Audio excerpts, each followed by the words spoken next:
여러분 안녕하세요. 5학년 1학기 국어를 함께하고 있는 문어쌤 류효준 선생님입니다. 어느덧 9번째 수업입니다. 오늘 9번째 수업은 무슨 내용일까요? 우리 9단원 내용을 함께 보면서 시작해 보겠습니다. 5학년 1학기 국어 9단원인데요. 9단원은 여러가지 방법으로 읽기입니다. 아니, 읽는데 여러가지 방법이 있단 말인가요? 도대체 어떤 방법인지 오늘 공부를 하면서 한번 익혀보겠습니다. 여러분의 교재 준비됐나요? 교재 여러가지 방법으로 읽기 9 밑에다가 여러분의 이름을 써주세요. 오늘은 국어에서 읽기죠. 읽기 여러가지 방법으로 읽기이기 때문에 읽는 것을 해볼 거예요. 그러면은 교과서 안에서는 몇 단원? 당연히 9단원이죠. 9단원 여러가지 방법으로 읽어요. 이 내용에서 가장 중요한 내용을 오늘 짧게 선생님이랑 공부할 거예요. 이해되나요? 네, 그러면은 다음에 이제 교과서 화면부터 한번 보겠습니다. 9. 여러가지 방법으로 읽어요 하면서 지금 실제로 친구들이 글을 읽고 있어요. 여기 보니까 둘 다 무엇을 찾아 읽고 있어요? 사과랑 관련된 것을 읽고 있어요. 보니까 이 여학생 같은 경우에는 도서관 같은 데 온 것 같아요. 도서관에 와서 진짜 사과에 대한 종류와 영양소를 자세히 알고 싶어서 사과 책을 꺼내서 읽고 있어요. 그러다 보니까 여기에는 사과에 대한 정보가 많이 있겠죠. 이런 책 어떻게 읽어요? 처음부터 끝까지 보면서 내가 알고 싶은 정보를 이 안에서 차근차근 읽고 있어요. 보통 사과에 대해서 설명하는 글이에요. 그죠? 그런데 오른쪽에서는 이 친구는 도서관은 아닌 것 같아요. 어딘 것 같아요? 맞아요. 집인 것 같아요. 집에서 이 글은 선생님도 좀 본 적이 있는데 여러분 이거 뭔지 알아요? 슈퍼 혹은 마트에서 보내주는 전단지인 것 같아요. 우리 이런 거 팔고 있어요. 얼마에 팔고 있어요? 하는 것 같아. 그거 보면서 이제 이 친구는 사과 좋아하니까 사과에 대한 정보를 얻고 싶나 봐. 근데 보면은 이게 사과에 대한 전단지예요? 아니에요. 판매하고 있는 수많은 물건에 대해서, 물론 사과도 있어요. 그 대신 수많은 것에 대해서 정보가 같이 있거든요. 그럼 이런 전단지는 처음부터 끝까지 샅샅이 읽어야 될까요? 아니죠. 사과에 대해서 궁금하니까 얼른 훑어보면서 사과가 어디 있는지 살피고 그것만 집중해서 읽으면 되겠죠? 이런 식으로 여러분 어떤 방법으로 글을 읽나요? 라고 물었는데 어떤 방법으로 글을 읽고 있어요? 맞아. 두 친구 보니까 다른 방법으로 읽고 있어요. 왜? 글을 읽는 목적이 다르기 때문이에요. 그래서 선생님이 이렇게 얘기해 주고 싶어요. 목적 따라서 또 어떤 글에 따라서 읽는 방법이 다르다. 그러니까 여러 가지 방법이 있다는 것을 알고 우리가 어떻게 읽을지 오늘 한번 살펴볼 거예요. 알겠나요? 그럼 오늘 읽을 글의 종류는 뭘까요? 한번 여기 힌트가 나오네요. 글의 종류에 따른 읽기 방법을 알아봅시다. 어떤 글의 종류냐? 활동 1에서는 설명하는 글을 읽고 읽기 방법을 알아볼 거예요. 두 번째 글은 어떤 글이에요? 주장하는 글을 읽고 읽기 방법을 알아볼 거예요. 두 글이 어때요? 다르죠? 그러니까 읽기 방법도 어떨 것 같아? 달라요. 맞아. 아까 책을 읽을 때랑 전단지 읽을 때랑 다르듯이 설명하는 글과 주장하는 글은 다른 글이기 때문에 읽기 방법도 달라야겠죠? 그러면 우선 활동 1 설명하는 글부터 한번 읽고 읽기 방법을 알아보겠습니다. 어떤 설명하는 글일까요? 점과 선으로 만든 암호라는 설명하는 글이에요. 한번 읽어볼게요. 최근 출판하는 책이나 광고, 알림판 따위에서 네모 모양의 표식을 자주 볼 수 있다. 네모 모양 안에 검은 선과 점을 배열했는데 이것을 정보문의 QR 코드라고 한다. QR은 빠른 응답이라는 영어의 줄임말이다. 정보문의는 여러 가지 정보를 확인할 수 있는 표식이다. 정보문의를 전에는 막대 표시로 주로 썼다. 막대 표시는 숫자 20개를 저장할 수 있는 문의로서 물건을 살 때 쉽게 계산할 수 있다. 그러나 정보문의는 숫자 7089개, 한글 1700자 정도를 저장할 수 있다. 또 정보문의는 일부를 지워도 사용할 수 있다. 정보문의의 새 모퉁이에 위치를 지정하는 문양이 있기 때문이다. 이 문양이 있어 정보문의를 어느 각도에서 찍어도 내용을 확인할 수 있다.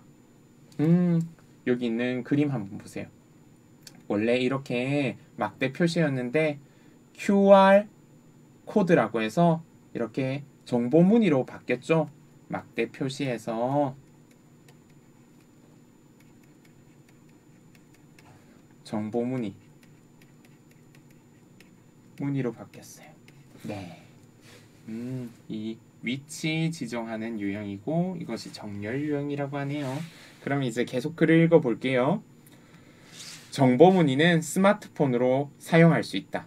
스마트폰 응용 프로그램으로 정보문의를 찍으면 관련 내용이 있는 누리집으로 이동하거나 관련 사진이나 동영상을 볼 수 있다. 또 정보문의에 색깔이나 신기한 그림을 넣어 만들기도 한다. 정보문의는 여러 분야에서 활용한다. 백화점이나 할인점에서는 정보문의로 할인 정보를 제공한다. 신문 광고에 있는 정보문의를 찍으면 3차원으로 움직이는 광고가 나오기도 하고 책에 있는 정보문의를 찍으면 등장인물이 튀어나와 책의 정보와 줄거리를 알려주기도 한다.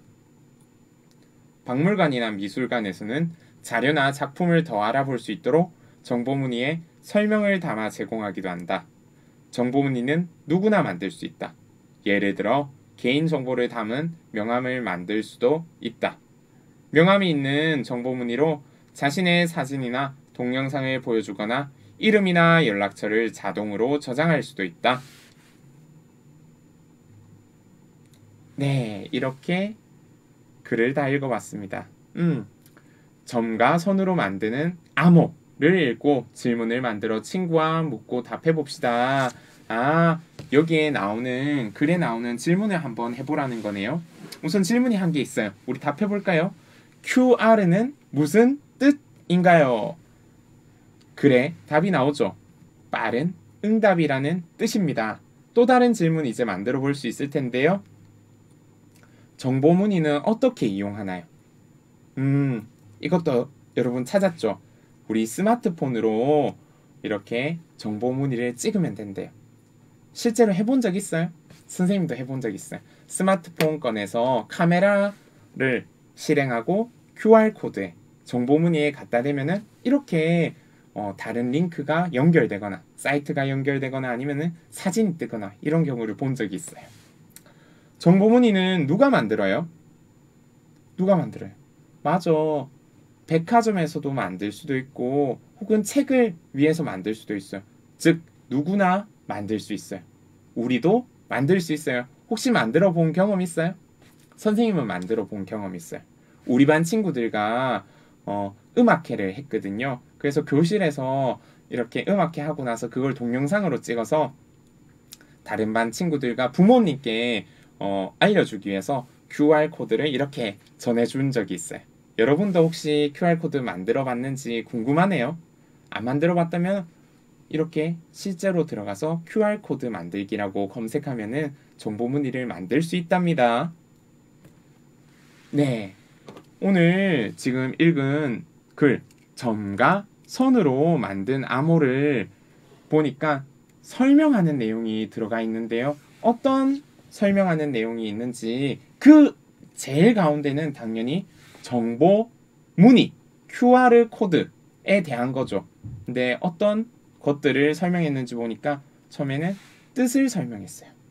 뜻 안에는 여러 가지 정보를 확인할 수 있는 표식이라는 얘기를 글에 실었답니다. 그리고 어떻게 사용하는지 사용 방법도 설명했는데 아까 우리 사용하려면 뭘 갖다 대면 된다고 했죠? 맞아요.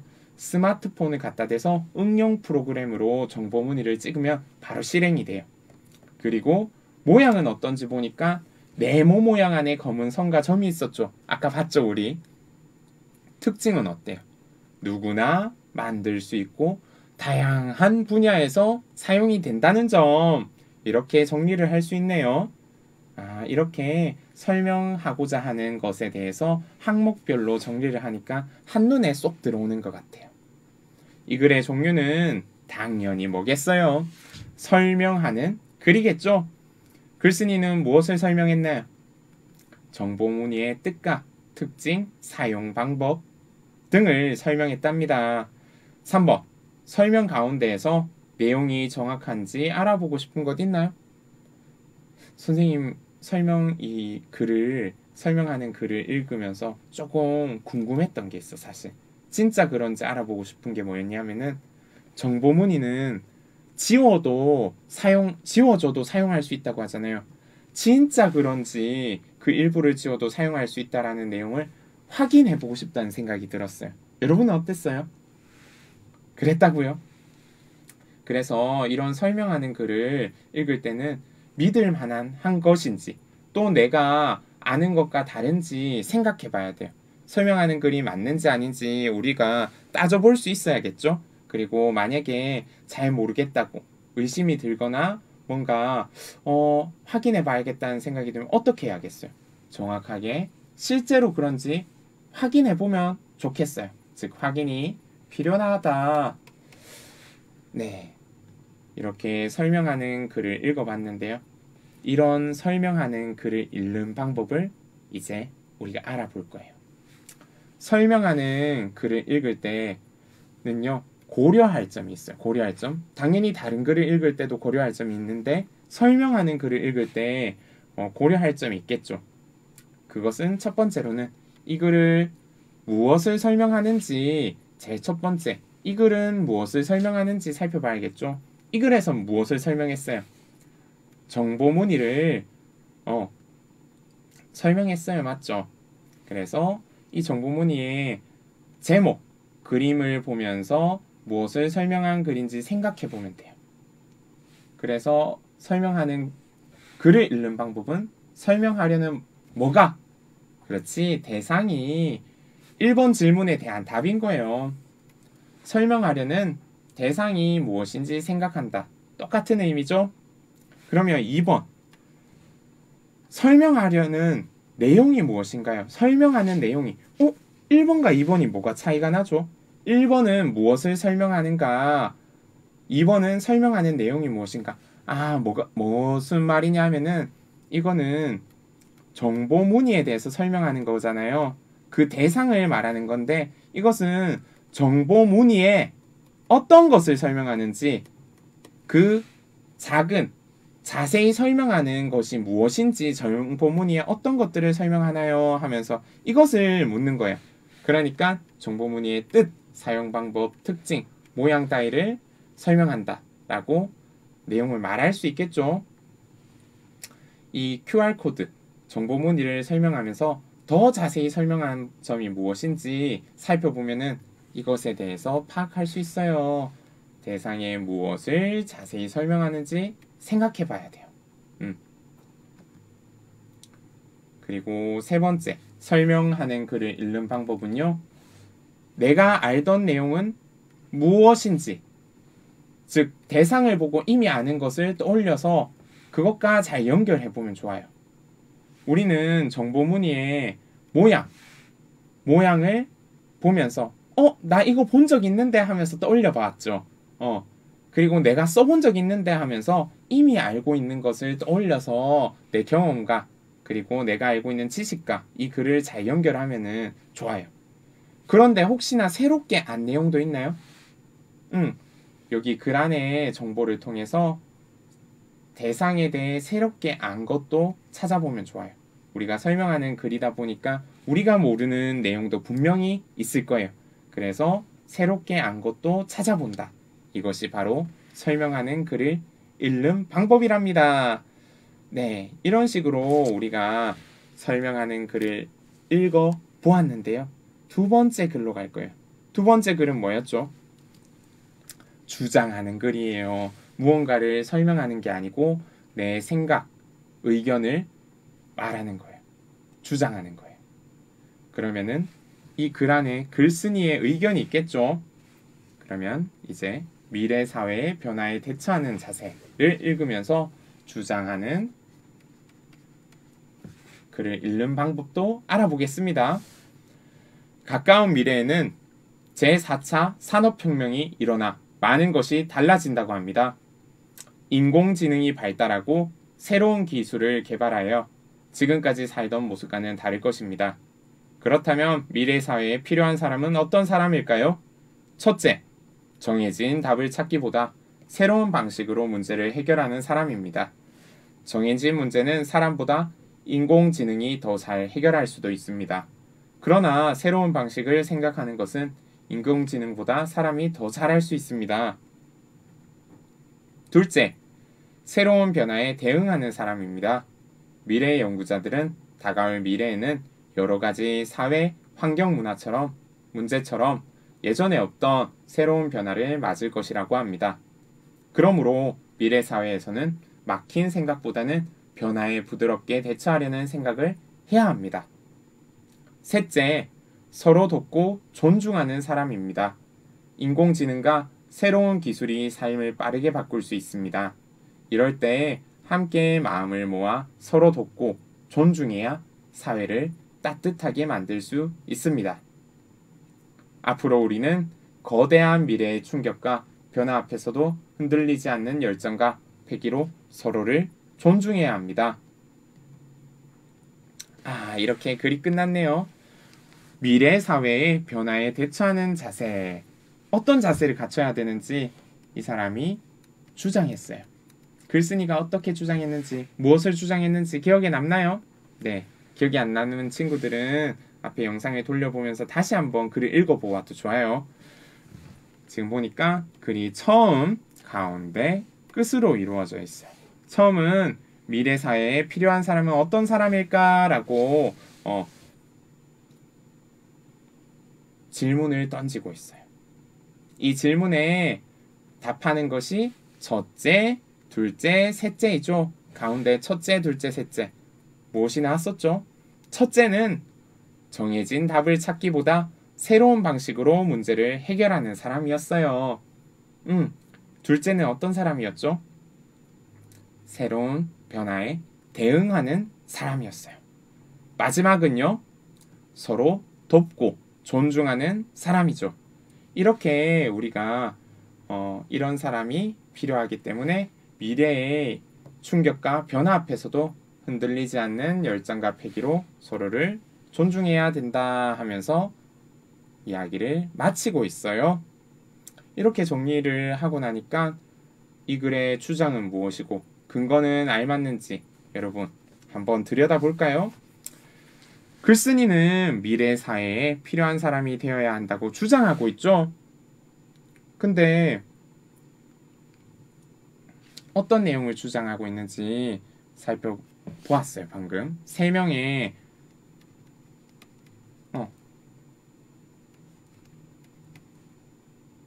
모습을 보여주었어요. 이런 사람이 되면 좋겠어요 하면서 3개의 모습이라고 하는 게 더 낫겠어요. 네. 근데 남자아이가 말하고 있어요. 반드시 새로운 방식으로 문제를 해결해야만 할까? 그리고 또 여러분은 이 글의 주장은 무엇이고 근거가 알맞는지, 서로 돕고 다른 사람을 존중하는 태도가 필요한 까닭은 무엇일까? 이런 이 글쓴이 글을 읽고 나니까 의문점이 생기는 경우가 있어요. 이 친구는 글쓴이의 생각에 대해서, 글쓴이가 말하는 것에 대해서 말해줬어요. 근데 이 두 친구는 어때요? 글쓴이 생각이 어떻다고 생각해요? 조금 근거가 타당하지 않다. 혹은 더 궁금하다. 아직 모르겠어. 이런 생각을 가졌던 것 같아요. 여러분은 어때요? 이 글쓴이의 주장이 알맞다고 생각하나요? 아니면 여기 있는 두 친구처럼 조금 더 고민해보고 나는 동의하지 않아. 혹은 근거가 부족해. 라는 생각을 가지고 있나요? 응? 선생님은 글쓴이의 주장에 동의해요. 미래 사회의 변화에 잘 적응하려면은 사람도 이 미래가 막 바뀌는 것처럼 우리도 잘 변화해야 된다고 생각하거든요. 그래서 그런 점에 동의해요. 그런데 여러분은 어떤가요? 선생님처럼 동의할 수도 있고 어때요? 동의 안 할 수도 있어요. 왜냐면은 이 글쓴이와 나의 생각이 다를 수 있기 때문이에요. 여러분도 글쓴이의 주장에 동의하는지 한번 생각해봐요. 만약에 동의한다면 혹은 나는 동의하지 않아요 한다면은 나의 주장은 무엇이고 그 뒷받침하는 근거는 뭔지 그것도 떠올려 주세요.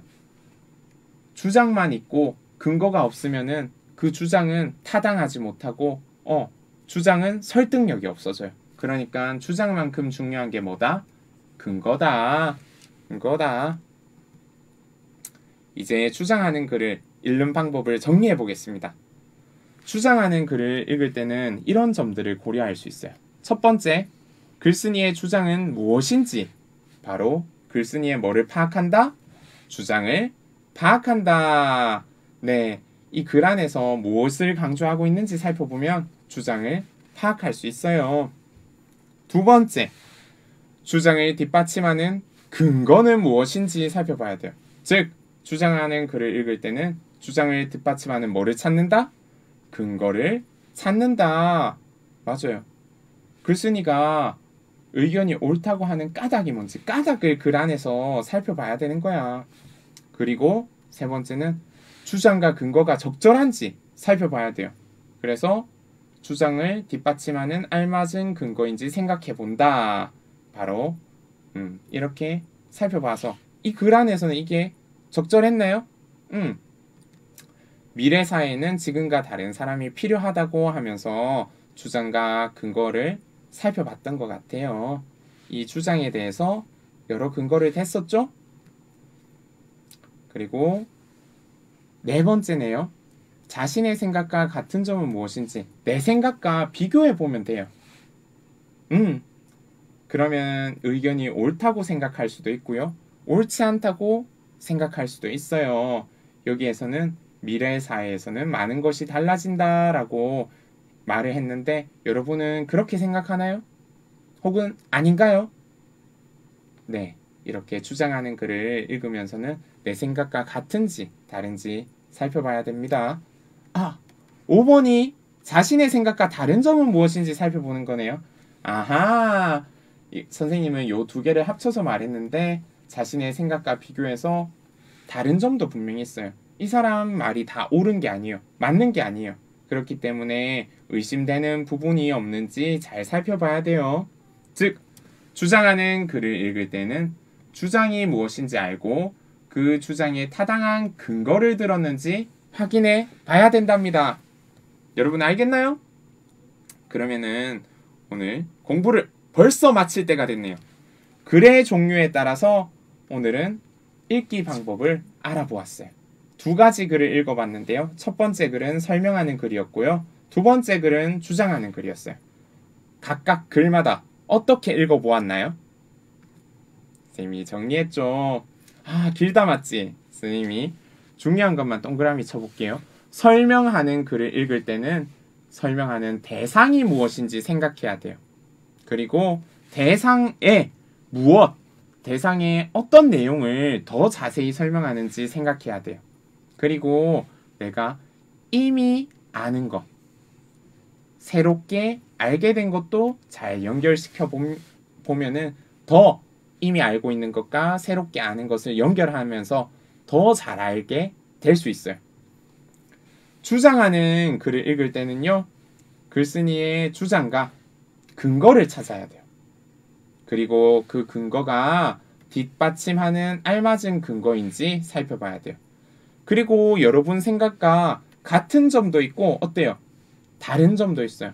다를 때는 특히 비판하는 태도, 이 의견이 맞는지, 이 근거는 적절한지 날카로운 눈으로 바라보겠습니다. 알겠습니까?